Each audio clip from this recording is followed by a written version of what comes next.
Hello students, ये आपकी political science की क्लास है। आज का जो हमारा टॉपिक है वो है फंडामेंटल राइट्स। और आज हम अध्ययन करेंगे अनुच्छेद 16, 17 और 18 का। जो हमारी पिछली क्लासेस थी उसमें हमने मौलिक अधिकारों के बारे में जाना था कि मौलिक अधिकार क्या होते हैं, संविधान में इनको कहाँ स्थान प्रदान किया गया है, मौलिक अधिकारों की क्या विशेषताएं हैं, क्या प्रकृति है। हमने अनुच्छेद 12 को पढ़ा था, अनुच्छेद 13 को समझा था। और सबसे पहला जो मौलिक अधिकार है समानता का अधिकार यानी कि राइट टू इक्वलिटी, उसमें से हम अनुच्छेद 14 और 15 को पढ़ चुके हैं, उनका अध्ययन हम कर चुके हैं।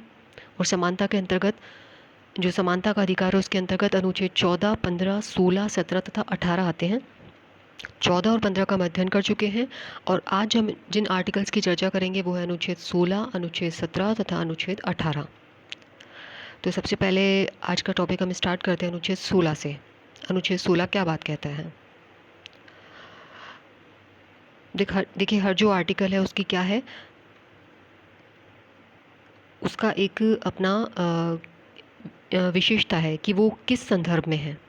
तो अनुच्छेद 16 के संदर्भ में है लोक नियोजन के विषय में अवसर की समता, equality of opportunity in matters of public employment, यानी कि जो रोजगार दिया जाएगा, जो नियुक्ति दी जाएगी, उसमें उसके अंतर्गत ये प्रावधान करता है।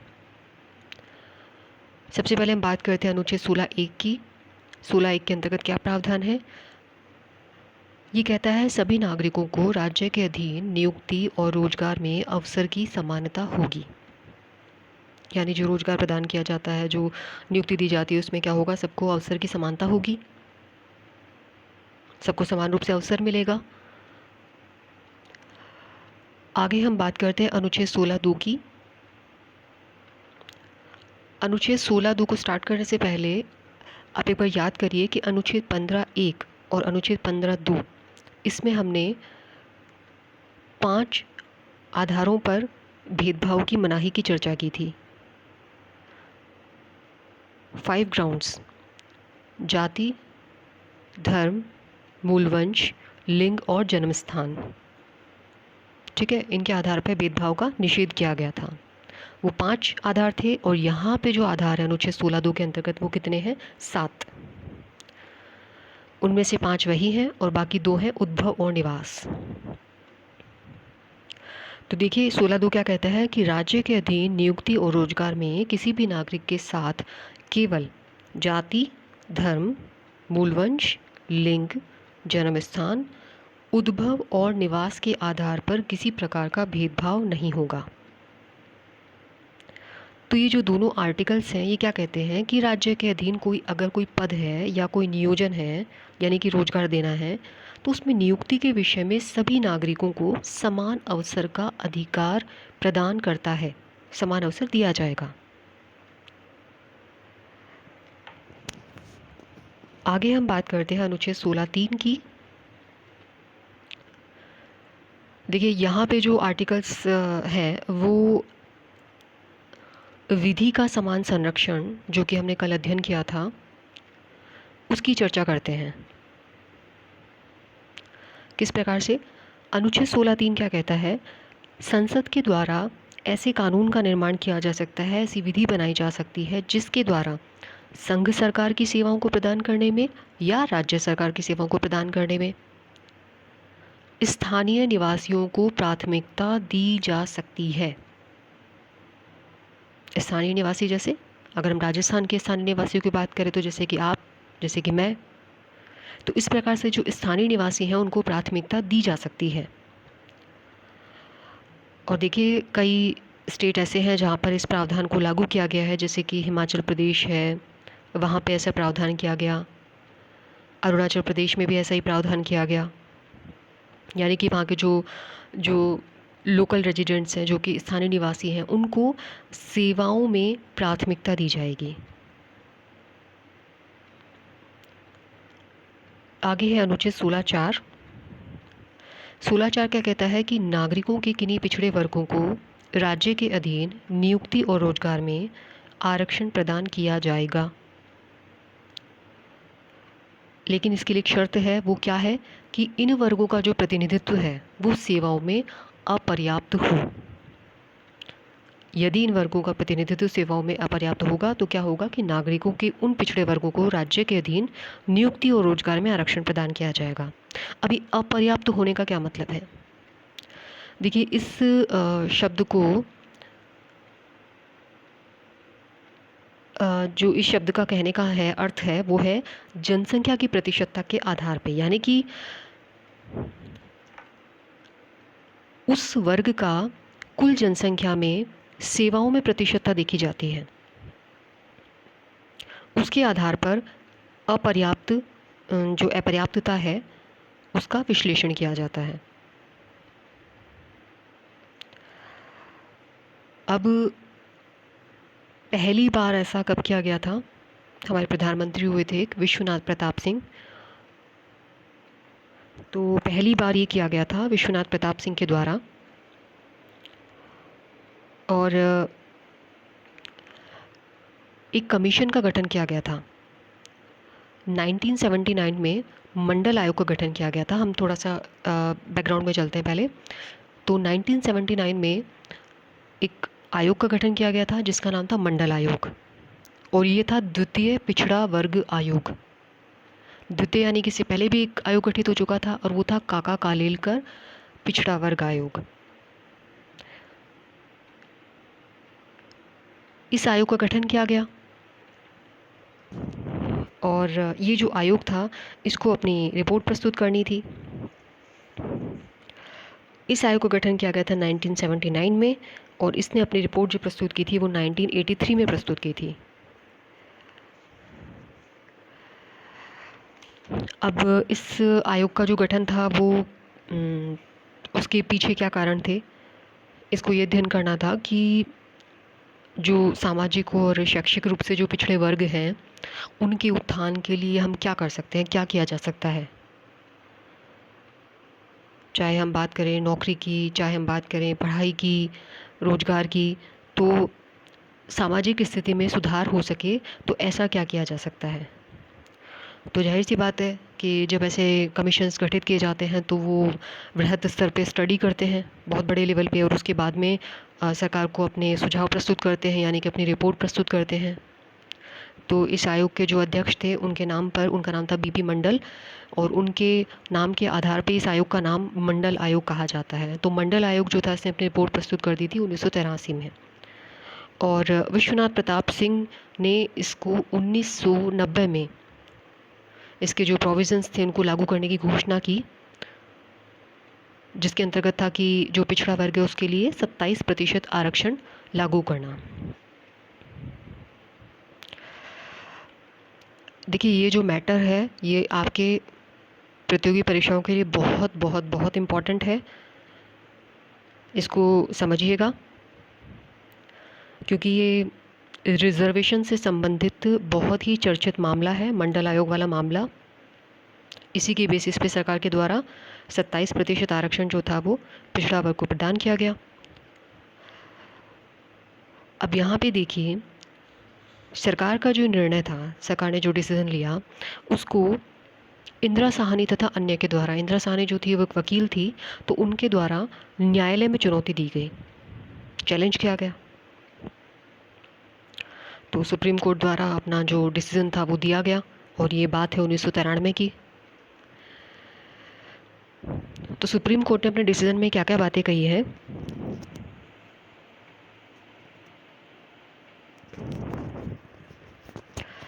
सुप्रीम कोर्ट ने कहा कि संविधान में जो आरक्षण का आधार है वो सामाजिक है, आर्थिक नहीं है।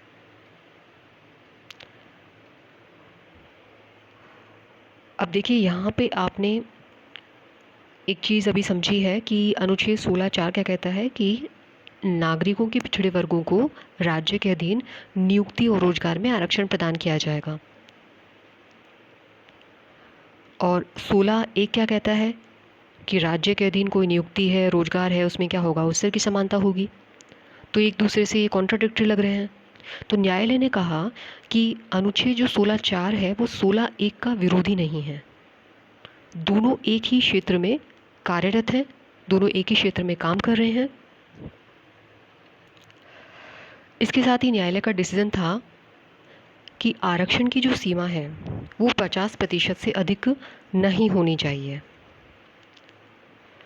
इस सीमा को न्यायालय के द्वारा 50% तक माना गया। लेकिन ये जो 50% की सीमा थी, ये इसके लिए एक अपवाद था, कुछ असाधारण परिस्थितियों को अगर छोड़ दिया जाए तो इस प्रकार से जो आरक्षण था वो 50% से ज़्यादा नहीं हो सकता था। इसी के साथ ही इस न्यायालय के द्वारा जो डिसीजन दिए गए थे उसमें कॉन्सेप्ट भी निकल करके आया, क्रीमी लेयर कॉन्सेप्ट, यानी कि जो पिछड़ा वर्ग है उसमें समाज का एक तबका ऐसा भी है जो सुविधा संपन्न है, जिसने काफ़ी उत्थान और प्रगति कर चुका है। तो जैसे आप देखते हैं कि दूध में जो मलाई होती है जैसे वो ऊपर आ जाती है, उसी प्रकार से इसमें क्रीमी लेयर जो है उसको हिंदी में कई बार मलाईदार परत भी कहा जाता है। तो उसी प्रकार से जो क्रीमी लेयर है तो वो क्या होगा, टॉप वाला पार्ट, यानी ये ऐसा वर्ग है जो कि काफ़ी उत्थान प्रगति कर चुका है, तो इस वर्ग को आरक्षण नहीं दिया जाएगा। यानी क्रीमी लेयर कॉन्सेप्ट निकल कर के आया कि जो उच्च वर्ग है उन्हें क्रीमी लेयर में रखा जाएगा और उनको आरक्षण नहीं दिया जाएगा। इसके लिए कुछ वार्षिक आय सीमा भी निर्धारित की गई। इसी के साथ ही सुप्रीम कोर्ट का डिसीजन था कि जो प्रमोशन है इसमें आरक्षण को अस्वीकार किया गया। बाद के फैसले में इस डिसीज़न को चेंज कर दिया, बदल दिया गया था।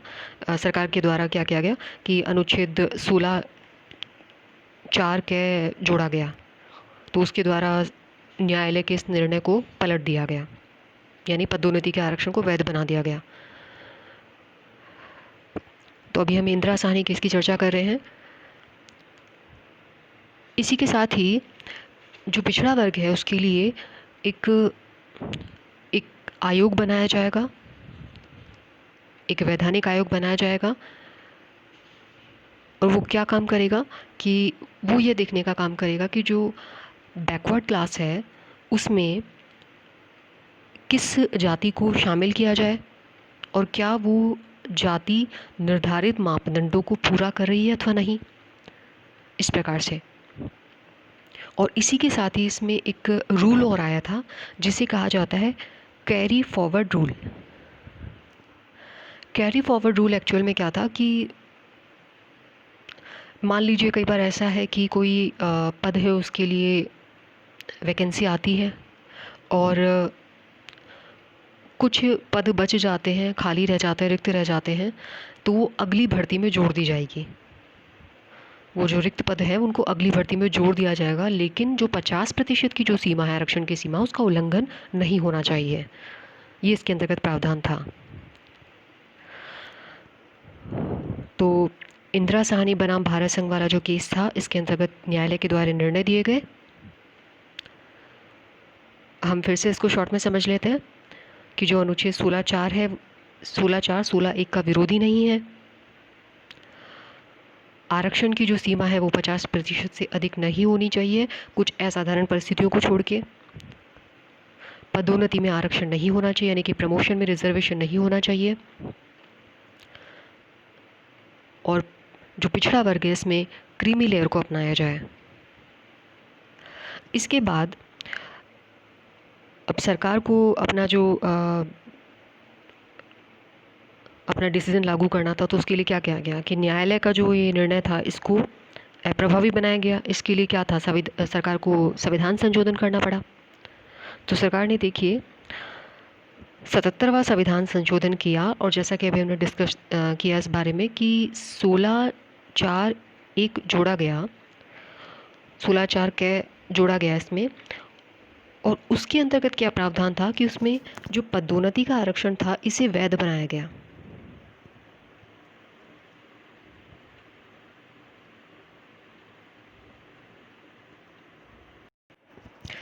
तो इसके द्वारा न्यायालय ने संसद ने न्यायालय के इस निर्णय को अप्रभावी बनाने के लिए कुछ संविधान में संशोधन किए, और उनके द्वारा कुछ खंडों को जोड़ा गया, जैसे कि अनुच्छेद 16(4)(a), तो 77वां संविधान संशोधन अधिनियम था और उसके द्वारा अनुच्छेद 16 में नया खंड 4A जो था उसको जोड़ा गया और इसके माध्यम से क्या किया गया कि पदोन्नति में जो आरक्षण था, प्रमोशन में जो रिजर्वेशन था, उसको वैलिड बनाया गया। इसी प्रकार से 81वें संविधान संशोधन अधिनियम, इसके द्वारा अनुच्छेद 16 में 4B को जोड़ा गया